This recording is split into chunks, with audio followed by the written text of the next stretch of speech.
Before we begin, thank you very much to Grow Brown for joining the Patreon campaign. Welcome back. I recognize that name. Hope you're doing well. Just a casual dinosaur hanging around here. Don't worry about it. Don't worry about it. He's doing fine. Thank you very much. Do appreciate it. So I don't know exactly how today's video is going to go. I want to talk about the new Sonic movie because I went to see it in theaters this week after hearing nothing but hype about it. So I'm not entirely sure how long this is going to go. So for the first part of this, you're going to get a spoiler-free review. Just all of my thoughts just spilled out for you to observe for yourself. And then I'm going to go into a spoiler section where we get to talk about the big events of the movie, my speculations about the next movie, and all of that fun stuff. I don't know how long it's going to take to do the full review. If I look down at the timer and it hasn't been that long, then I'll just do like a spoiler video and a non-spoiler video as two separate simultaneous posts. Or, it might just be one big video. Don't know. We'll feel it out. So I went into this with a lot of expectations. So I didn't go to Sonic 1 or 2 in theater. I heard they were good, but I waited for them to come to streaming. And yeah, they're good. And here's the thing. This is what always shocked me about this entire franchise is it shouldn't be good. Let us be completely honest here. The way this is done and the way these movies are framed feels like the kind of just like rushed setup that they would do for a standard bad video game movie. Like, oh, the game characters have come to the real world. It's an isekai. Because guess what? The first video game movie I can think of, which is the live action Super Mario Brothers movie from the 90s, that's an isekai. They go into the Mushroom Kingdom world, which is just like downtown Detroit, but with fungus and reptiles. So I started getting like mental images of that because it feels like a setup like that. Like we're not having the character. It's not like a Mario movie, which is also technically an isekai now that I think of it. It's not like a Mario movie where like we live in the Mario universe and everything looks like the video game. And this is like the most pure, accurate adaptation of a video game that a movie ever got. No. This is taking like one of those Hollywood concepts of, you know what, your story's not good enough, so you're going to use your character for our own story. And that always turns out bad. But not Sonic. Somehow the Sonic movies actually avoid that, and I genuinely do not understand how. It's impressive. So I feel like at the heart of it, it's because it genuinely knows the characters and it portrays the characters correctly. I think with the Sonic universe especially, every game takes place in a completely different area, you can you speed through the wilds in Sonic 3 and Knuckles, and then go into Sonic Adventure, where a lot of the main story takes place inside of a major metropolis. The setting for Sonic, I guess, doesn't really matter. And in that context, all you really have to do is get the heart of the character right, which they did. They changed a few things. They came up with their own lore, like having a parent figure, but Sonic feels like Sonic. And thanks to the internet protesting, he looks like Sonic as well. Point being, what needed to be done right is done right. So the movie gets to get away with a lot of other stuff you don't typically get out of Sonic. So it's a completely different vibe from his normal video games, his normal setting and stories, but it works. Like it gives you something else but the character is still correct. And that's all we really ask. Just get the character correct. Then there's Knuckles, who does feel like a departure, but that's a completely different story. You got the main character correct. We're on board for this franchise now. Don't worry about it. So, just to get it out of the way, yeah, the movie is absolutely worth the hype. It's a very, very fun movie to go watch. It's familiar. Without spoiling anything, it does feel familiar. But then again, it's a Shadow the Hedgehog story. So I don't think it's a spoiler to say, yeah, it pulls from Sonic Adventure 2 quite a bit. And thankfully, the better parts of it, like the heart of Shadow's story is still intact. And, and the Keanu Reeves, for his credit, does a great job as the character. It is one of those performances where eventually I kind of forget that I'm listening to Neo. I'm listening to John Wick. It just becomes Shadow. I accept that this is Shadow. And he does a fantastic job of it. He's doing a very good vocal performance. I feel the tragedy of the character. Like, I feel anger in his voice at the right times. It's very, very well done. And I think, to their credit, like, the cast of the movie, like, the voice acting has always been dead solid. It's one of those movies that's kind of proven, like, how important voice acting is. Do you hear me, AI creators? Do you hear me? But it also helps that just, like, the people involved in this are so, like, into the franchise. Like Ben Schwartz, who's doing the voice of Sonic, he's a video game nerd.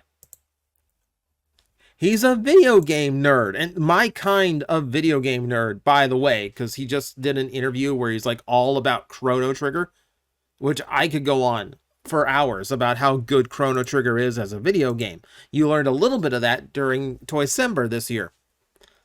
So having someone who understands Sonic and actually like is into the character helps immensely, and then just the rest of the cast follows that up really well.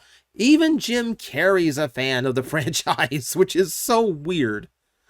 Like prior to this movie, I think there was like there were interviews where like he kind of hinted he might be retiring from acting, like Robotnik might be the last role he plays. I hope not. I think I've seen interviews since then where he said like, yeah, he'd be open to returning as Robotnik, and I hope he keeps doing it. No matter what story contrivance they need to make him like come back for the next one, I just want Jim back. I just want him to be the Eggman. He's just such a good job, and he steals the movie. Of course he steals the movie, because every scene he's in is outlandish and hysterical. It's Jim Carrey getting to do what Jim Carrey does. Feverishly chewing scenery. And it's fantastic. Especially with the plot of this movie, which is just, it compounds it in such a good way. It compounds it so well. So it's great to see Jim back for this movie, because there was a lot of speculation like he might not be back for it at one time. Yes, he was, and he's great in it. He's great in all three. And this is like, I've loved the slow burn, where he's just like slowly working his way and becoming more Eggman-ish. This is the movie where he is finally full Eggman. He's finally made it all the way, and it's fantastic. So casting is doing a great job. I will say the human side of it, the family side of it is definitely diminished. They don't have nearly as much emphasis on like the human cast of the movie, which that's going to be, that's going to be whatever. That's going to be however you feel. I think Tom and Maddie are there enough. It's enough for them to like feel like they're still part of it, but also like they are definitely now secondary roles, and I genuinely, I feel like there's a spot for them I feel like there's still spots for them to exist in the next movie, but I can see a direction the franchise could go in where like they're not really needed anymore. Because it feels like their roles are going to get more minor as we focus more on a much larger and larger growing Sonic cast. So we will see, but they still put in an enjoyable performance. I do really like what they've got going on. It's a fun movie all around. Like, and everyone pulls their weight to do that, So, what else can we talk about without spoiling anything? Music is on point. There is a lot of licensed music. I think there's a few scenes where I'm like, I really could have used this Sonic song here. I really could have used this Crush 40 song right here. But they still pick some decent music. And of course, when the appropriate songs hit, oh boy, do they hit. Oh boy, do they hit. Visually good still. Plot. Okay.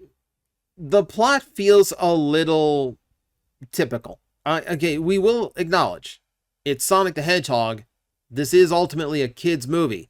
It just so happens to be done and so well and crafted so well that, yeah, a fully grown Sonic fan can absolutely enjoy this movie.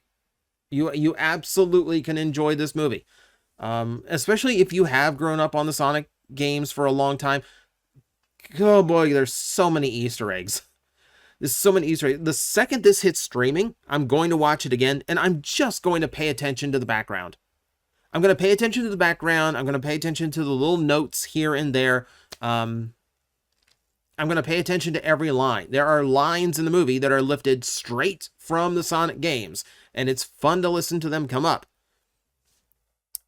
Let's see, where am I time-wise? Okay, we're about 11 minutes in. Okay, that's not too bad. The speculation part of this could be very, very long, because I have a lot of thoughts on that. I think that might be as far as I can go without spoiling anything. Just like, if you have not seen the movie, yes, it is absolutely worth it. It is a very, very fun movie. I don't really even feel like you need to see the first two movies to really enjoy this. There's only one bit of like setup from like the things that carried over from movie 2 to movie 3. Like, I can really only think of like one thing in the movie. But then again, there's one thing in the it relates to the thing that you would have had to watch the Knuckles TV series for, so I don't know. Point being, yeah, it's worth the hype. It is absolutely worth the hype. And I love seeing how well it's performed. Like, this is the second time this year that I went into a movie that was the third of a trilogy, and it managed to be my favorite of the trilogy. You know, the other time was Deadpool and Wolverine. I'm like, how do you top the first two? Well, they did. They did. It's weird to think that the competition of my favorite movies of the year are between Sonic 3 and Deadpool and Wolverine. Vastly different movies. It feels good to see Sonic succeed in the movie theaters this weekend, though, because, yeah.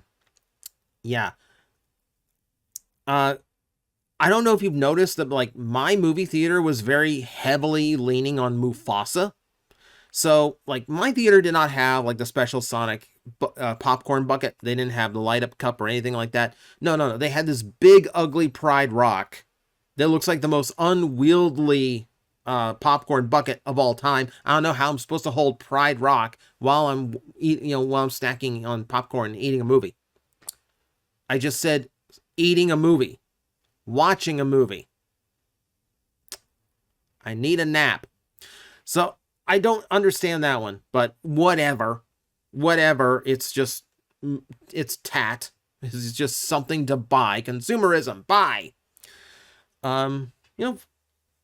Maybe I would have bought a Sonic head if I saw it there.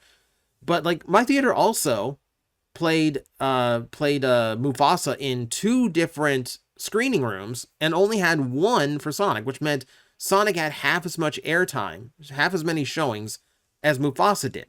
But then again, Sonic turned out like, what was it? Like 60 million in its opening weekend, and Mufasa only did 35. Like from what I've heard, like Mufasa's not nearly as good of a movie. So I found out Disney was strong-arming the movie theaters.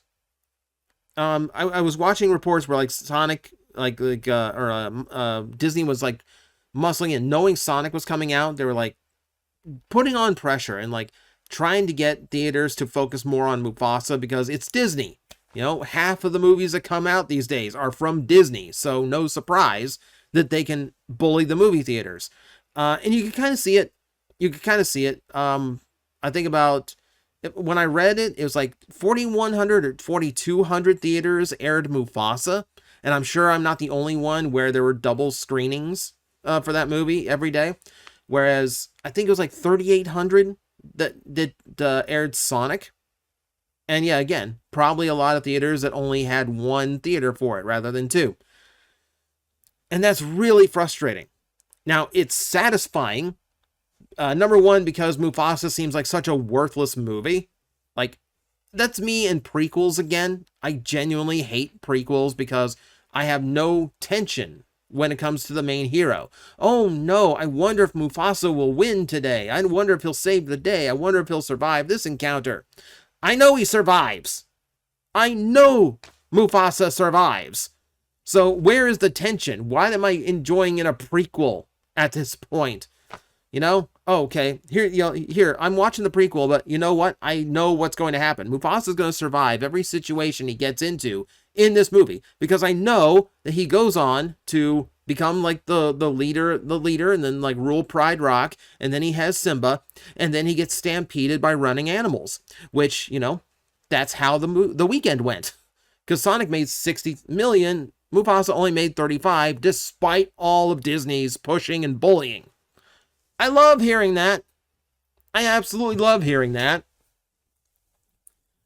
But it really sucks because it feels like as good as this movie is, it's like sabotaged right from the get-go because Disney strong-armed the theaters into giving Sonic way less opportunity to be seen. You know, if this aired at 4,200 theaters, if a lot more theaters actually had, you know, like the promotional items, they had like my theater didn't even have the big like cardboard thing you're supposed to get pictures in front of. You know, they were all decked out for Mufasa. So it just feels like it feels like they did everything they could to sabotage the hedgehog and it failed. Which, if you know anything about Sonic, Sonic really is all about taking out technological companies. You know what? Fair to him. So yeah, that's the kind of rant that I wanted to go on. Yeah, there's some nonsense at the theaters for the movie, but the movie is successful nonetheless, and it's worth succeeding. It's a very, very fun movie. I enjoyed it thoroughly. I might, if I manage to get any kind of spare time, I might sit down and actually watch probably Sonic 2 again. I still haven't seen the Knuckles series. I know it wasn't great, but now I'm just like, any Sonic media, please, just hook it up to me. But that said, those are the non-spoiler thoughts. The little rant on Disney's failure to stamp out this movie has increased the length of this video considerably. So I'm going to cut it here, and then we're just going to talk about all the spoiler stuff and all the speculation in the next video, which you can probably go watch right now. So thank you, everyone. Yeah, if you haven't seen the movie, which obviously if you're watching the spoiler-free version, you probably haven't, go watch. It is a really, really good time. And then, yeah, I hope I will see you whenever you do see it, I hope I see you in the spoiler video too. So, thanks for watching. I will see you next time.